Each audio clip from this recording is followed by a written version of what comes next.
L'émission AMV vous est présentée par Systemniz. Maîtrisez votre budget et ne subissez plus l'augmentation du prix des produits ou prestations d'entretien. Votre contrat fait office de bouclier et vous garantit des mensualités fixes. Concentrez-vous sur votre activité, gagnez du temps, gagnez de l'argent. Systemniz s'occupe de tout. Premier rendez-vous de l'année 2023, votre émission du magazine Auto Moto Bateau revient avec une formule qui a remporté votre adhésion. Actualité, présentation des arrivages chez vos concessionnaires préférés, portrait de collectionneurs, taxi courtoisie et toujours la minute consacrée à la sécurité. Cette nouvelle édition passe la seconde.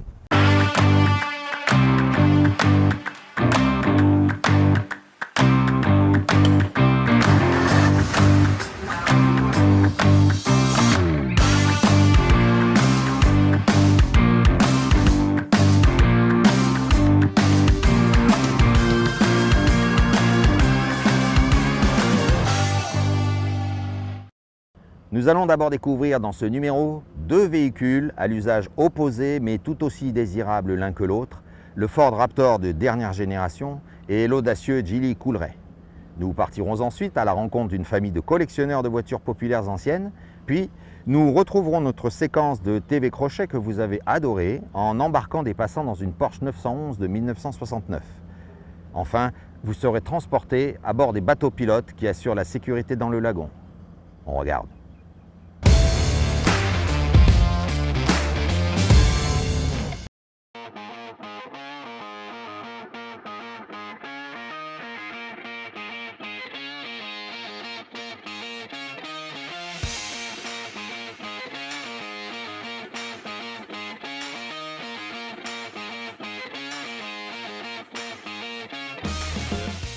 Utilisé depuis 2010 pour désigner les versions les plus performantes de ces pick-up tout-terrain, l'appellation Raptor nous revient plus puissant, plus méchant, mieux équipé et plus polyvalent que jamais. Pour vivre l'aventure hors des sentiers battus, découvrons ensemble cette nouvelle version du rapace américain. La revue des superlatifs s'effectue d'abord à l'extérieur avec cette calandre ultra agressive en position haute, sur laquelle trônent les lettres Ford fortement extrudées et cintrées entre les deux accolades lumineuses à LED en C-shape. L'imposante protection sous-moteur en acier renforcé de 3 mm atteste du caractère bagarreur de l'engin. Elle abrite les deux crochets d'arrimage. De profil, on remarque immédiatement la garde au sol de 272 mm, qui est la plus élevée de sa catégorie, et les jantes de 17 pouces dotées des fameux BF Goodrich TAKO2 qui sont les gommards les plus robustes que la marque ait jamais produites. Les flancs creusés renforcent le traitement enflé des ailes, tandis que la caisse est ceinturée d'un trait qui englobe le pare-choc arrière, les passages de roues, les marchepieds jusqu'au pare-choc avant. À l'intérieur, le cuir Nappa Ebony, ponctué par des surfaces en Alcantara, habille les sièges premium, le volant sport multifonction et le levier de vitesse central avec des surpiqûres orange. Des inserts de la même teinte rythment l'habitacle autour des ouïes d'aération et sur les sigles identitaires du modèle. 10 haut-parleurs Bang & Olufsen sont dispersés dans le cockpit. À l'arrière, la benne dispose de nombreux points d'ancrage, 3 de chaque côté, et d'une prise 12 volts, 230 volts, l'alimentation étant assurée par un onduleur de 400 watts. Le point fort de l'habitacle du nouveau Ranger Raptor réside dans la générosité de ses systèmes d'affichage et la simplicité de ses commandes. Avec son moteur essence V6 3 litres biturbo EcoBoost de 400 chevaux et sa boîte de vitesse automatique à 10 rapports, on pourrait penser que le Ranger Raptor est taillé pour la route. Mais c'est off-road qu'il révèle son incroyable potentiel, car c'est un franchisseur né. Sa hauteur de guet est de 850 mm, ses angles d'attaque et de fuite sont respectivement de 32 et 27 degrés, les meilleurs de sa catégorie. Le châssis a été renforcé sur de multiples points. Les nouveaux amortisseurs Fox sont équipés de capteurs qui adaptent les taux d'amortissement 500 fois par seconde en toutes circonstances. 2 différentiels sont verrouillables à l'avant et à l'arrière, et les 7 modes de conduite autorisent tous les défis. Normal, sport ou glissant sur route, rocheux, boue, sable et le mythique Barra pour une attaque maximale en mode tout-terrain. La double boîte de transfert à commande électronique permet en outre de bénéficier de 4 types de fonctionnement. 2H en propulsion à 2 roues motrices, 4A pour varier la puissance distribuée aux 4 roues, 4H pour en verrouiller le potentiel et 4L pour augmenter le couple. En ajoutant à cette description le Trail Control qui régule la vitesse en mode off-road, l'anti-lag qui améliore le temps de réponse du moteur, le frein de remorque intégré, le mode saut et les 3 modes d'échappement, le Ford Ranger Raptor revendique haut et fort son statut d'utilitaire bestial. Il reconduit avec fierté l'adage du constructeur Build Ford Tough, qui est un jeu de mots pour Build Ford Tough, construit pour du dur.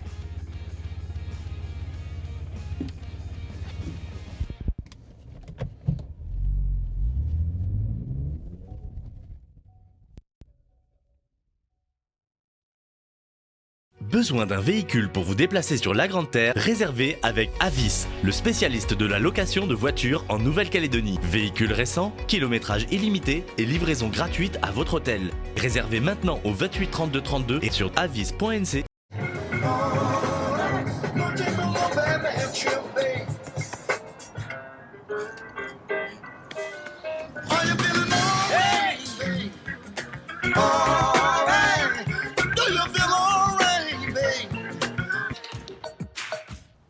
Ce sont des moments intimes de partage et de découverte. En invitant des passants à monter à bord d'un véhicule de collection, on réalise que la richesse de la Nouvelle-Calédonie, ce sont d'abord ses habitants.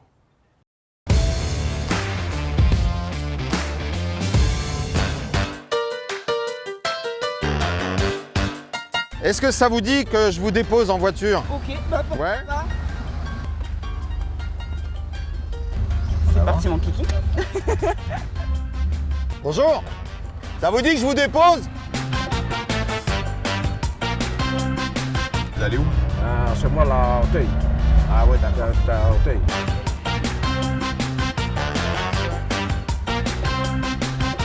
Vous êtes déjà monté dans une vieille voiture comme ça? Ah, c'est la première fois. Celle-là, elle a 55 ans. Elle est née en 1968. En 1968. Ouais. Je n'étais pas née encore. Elle a 55 ans. D'accord, ok. Et ben elle roule bien hein, pour 50 ans quand même. Alors, à votre avis, elle est de quelle année celle-ci? 1970. Ah, presque.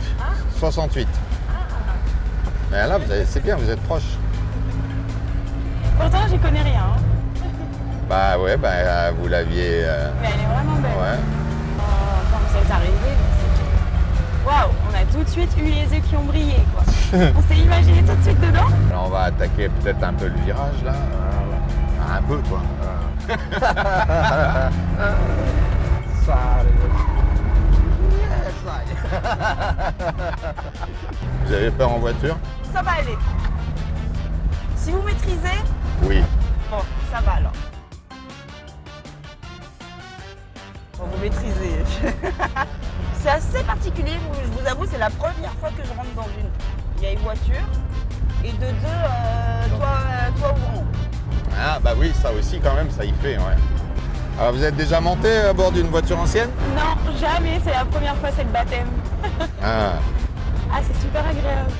Ouais, puis avec le toit en plus, bon. Ah ouais, carrément. C'est vrai que là, le temps, il s'y prête, quoi. Merci. Yes, bah y a pas de quoi, merci. Merci, au revoir. Que celui qui a déjà critiqué la qualité des finitions chinoises se cache. Tendance, agile et sportif, le SUV Coolray vous convaincra des performances actuelles des constructeurs chinois et de Geely en particulier.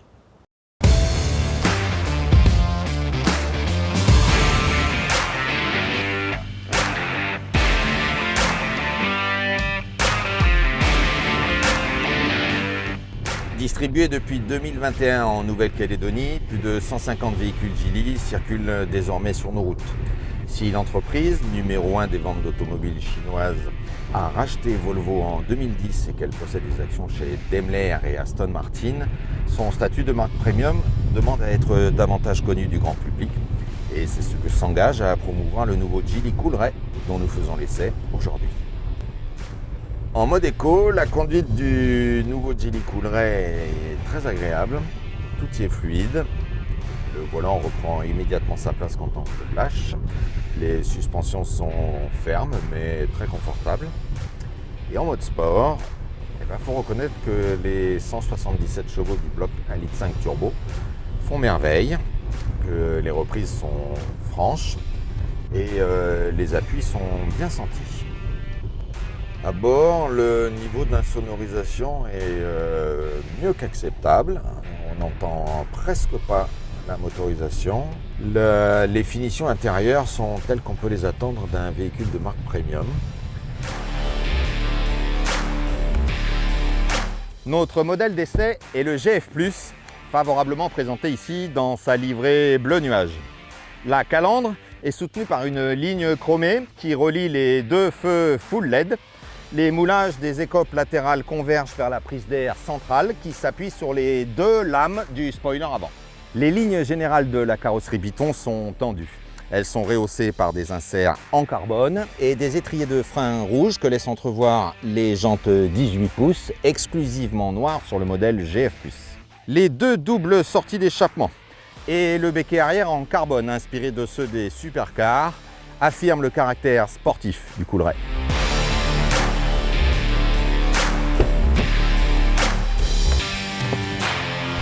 Le caractère sportif du Coolray se confirme avec la sellerie Byton noir et rouge, le volant sport et le pédalier en aluminium.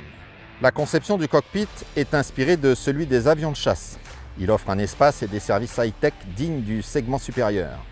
Le combiné d'instruments s'affiche sur un écran numérique de 7 pouces. L'infodivertissement est accessible sur l'écran flottant tactile de 10 pouces qui surplombe la console centrale où sont regroupées les commandes des modes de conduite Eco et Sport, la caméra à 360 avec modélisation 3D. Dans sa version GF+, le Coolray bénéficie de surveillance des angles morts, du parc assist, des radars de stationnement avant-arrière, de l'éclairage d'accueil et des feux full LED. Élaboré par les équipes créatives du studio de design de Geely, qui compte près de 900 personnes dans le monde, le Coolray, dont la gamme comporte 3 versions, est constitué d'un ADN jeune, sportif, moderne et connecté. La quasi-totalité de ces pièces, qui proviennent des fournisseurs de Volvo, sont assemblées selon les standards du suédois. Audace stylistique, qualité des équipements, confort et performance, ce doux rayon de lumière ne serait-il pas en train d'apporter un nouvel éclairage à l'enseigne Geely sur le podium des constructeurs premium ?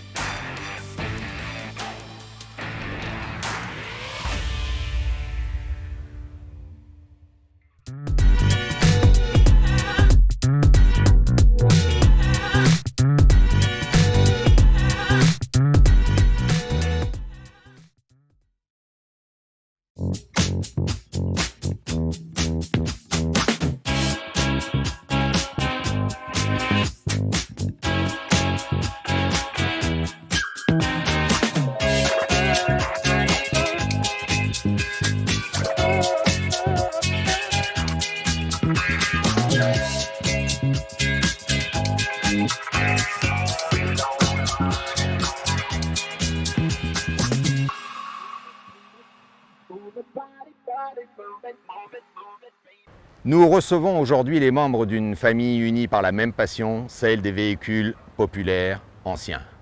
Préparateurs polyvalents, connaisseurs avisés, ils nous présentent une sélection de leurs collections privées qui contribuent à la sauvegarde du patrimoine automobile calédonien.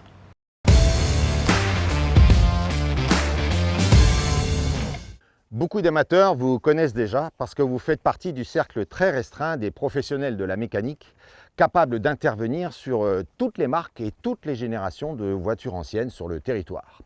On vous voit aussi régulièrement dans les événements organisés par l'Association de sauvegarde du patrimoine automobile calédonien et j'ai eu envie de mettre à l'honneur votre engagement qui a la particularité d'être partagé par toute la famille.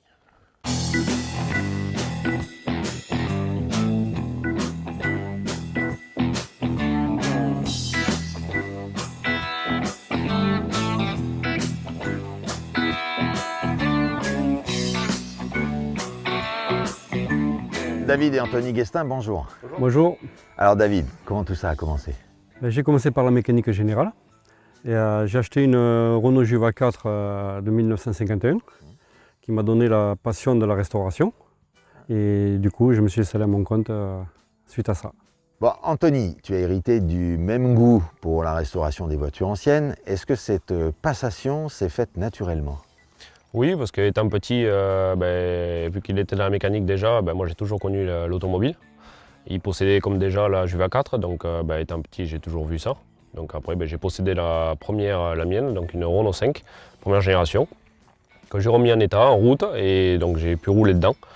Et donc après de là j'en ai fait mon métier. Donc j'ai passé mes diplômes mécaniques et je me suis installé donc à mon compte et dans la restauration de véhicules de collection. Alors, il y a longtemps que vous avez commencé votre collection. Oui. Combien de véhicules vous avez maintenant? Maintenant, on a 15 voitures roulantes, Ouais. donc une dizaine qui sont en cours de restauration. Ok. Et alors, toi, personnellement, quelle est ta marque de prédilection? Moi, ma marque préférée, c'était les Renault et les Cinca, que je suis passionné par ces voitures populaires. Alors, je sais que tu possèdes beaucoup de voitures. Est-ce que tu as une marque préférée? En marque préférée, non, mais on reste dans la française, donc Peugeot, Renault, Citroën, éventuellement. Donc, moi, je possède donc la 404 et des Dauphines, qui sont roulantes. Après, je possède aussi une Citroën SM Maserati, qui, elle, ne roule pas encore, elle est en cours de restauration. Donc, il demande beaucoup de temps, parce que c'est une voiture présidentielle. Donc, voilà. Alors, ton plus jeune frère, qui n'a pas pu être présent aujourd'hui parce qu'il travaille, lui aussi est collectionneur. Qu'est-ce qu'il a comme voiture? Alors, lui est énormément passionné de Peugeot, donc éventuellement la 504. La 504. La 504, et donc il en possède tous les modèles de 504 et toutes locales. Alors, qu'est-ce qui vous pousse à encore agrandir votre collection? Alors déjà de sauver le patrimoine calédonien, le maximum de voitures locales, ça c'est le but. Après ça va être justement d'ouvrir musée et pouvoir les mettre à disposition du public. Donc soit sur Nouméa ou un peu plus loin pour que le tourisme, tout ça, ils voient les voitures qu'il y a eu en Calédonie, qui sont encore en vie, et tout en les gardant roulantes, donc un musée vivant, quoi. Bon, et si vous nous présentiez un peu la sélection des voitures d'aujourd'hui? Alors là, celle de la mer, donc on a une Cinca Ariane 4 de 1958. Ouais. Là, on a donc ma Dauphine, donc 1957. D'accord. Donc ça, c'est une. Ouais, belle immatriculation. Et là, on a donc une Aronde d'Élysée. Oui. Donc première main, deuxième avec nous maintenant. Donc elle a une grande histoire et donc dans son état naturel, très bien conservée. Celle-ci? Là, on a ma Peugeot 404 donc de 1962. Oui. Voilà, que j'avais entièrement restaurée, donc sauf la partie carrosserie intérieure qui est entièrement d'origine. Donc elle est dans son jus à part la mécanique qui est refaite. Et que voilà, je me sers régulièrement et qu'on croise souvent sur les routes. Ouais, mais j'apprécie beaucoup sa couleur et puis le fait que tu aies conservé sa patine et la rouille, ça lui donne beaucoup de caractère, beaucoup d'authenticité. C'est son vécu. Et puis on et a là, celle-ci. donc, on a une parmi toutes de celle de mon petit frère, donc les Peugeot 504. Donc ça c'est pareil, il a une grande histoire parce que c'est une première main aussi. Ah oui. Qui, quand il a acheté, avait 67 000 km. Et donc lui, d'origine. Entièrement d'origine, dans son jus, voilà, la peinture, tout est d'origine. Donc voilà, maintenant elle a 75 000 km et donc il s'en sert aussi régulièrement. On la voit souvent sur les routes.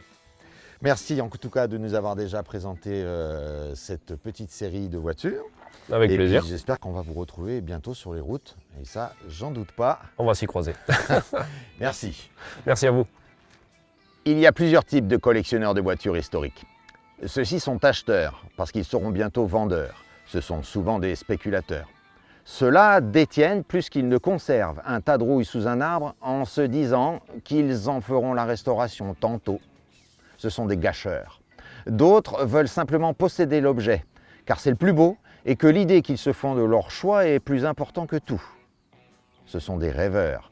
Certains, enfin, ne vivent que pour faire rouler leurs autos, loin, tous les jours, comme au premier jour. Ce sont des bienfaiteurs. De ces derniers, nul doute que les Guestins sont les anges gardiens. Dans le plus grand lagon du monde, la circulation maritime reste délicate. Entre protection du milieu naturel et sécurité des navires, nous avons rendez-vous avec les professionnels aguerris qui œuvrent à bord des bateaux pilotes.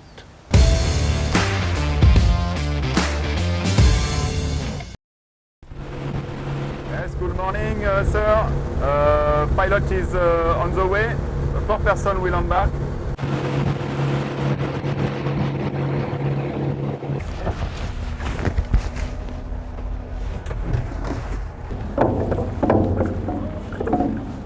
Le pilote, par son expérience, est consultant du capitaine.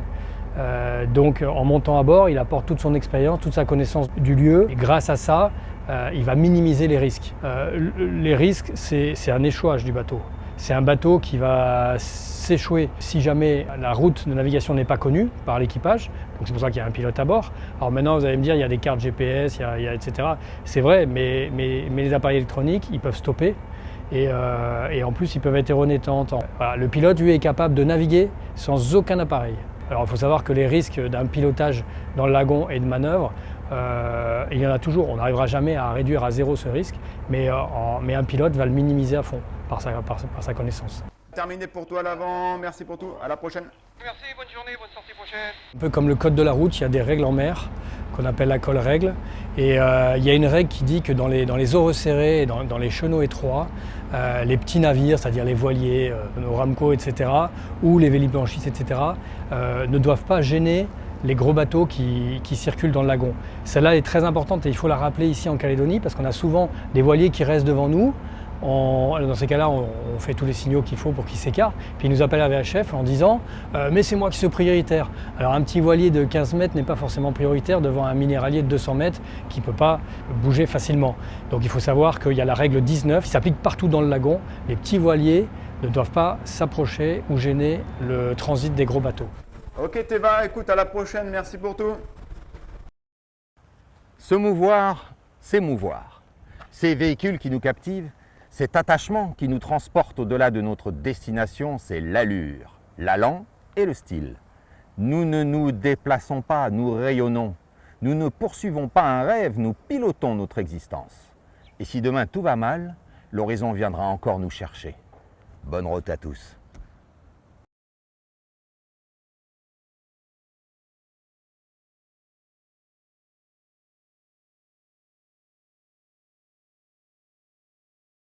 L'émission AMB vous a été présentée par SystemLease. Maîtrisez votre budget et ne subissez plus l'augmentation du prix des produits ou prestations d'entretien. Votre contrat fait office de bouclier et vous garantit des mensualités fixes. Concentrez-vous sur votre activité, gagnez du temps, gagnez de l'argent. SystemLease s'occupe de tout.